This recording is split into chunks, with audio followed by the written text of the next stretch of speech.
À tout seigneur, tout honneur, la commanditaire de la collection, la princesse Mélanie Metternich, voilà, une jeune femme, puisqu'elle avait plus de 30 ans de moins que son mari lorsqu'elle a épousé le chancelier Metternich. On a un ensemble tout à fait exceptionnel de 248 portraits miniatures de tout le Gotha européen à l'époque où Metternich régnait sur la diplomatie et l'histoire de l'Europe. On a principalement comme auteur Daffinger, qui était un miniaturiste autrichien. Il prend une petite esquisse au crayon noir et ensuite il enrichit avec son métier d'aquarelliste.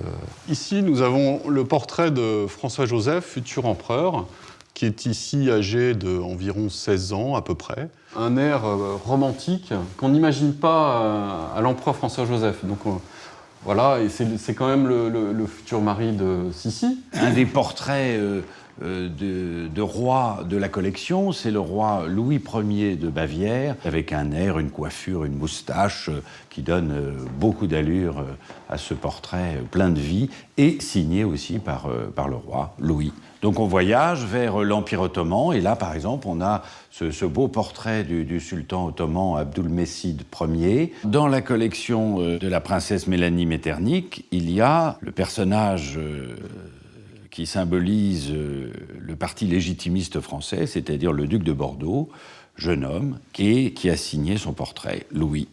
Et si on en croit certains portraits où vraiment il y a des... Il faudrait presque montrer... Ouais, on peut montrer des portraits où il y a des trognes.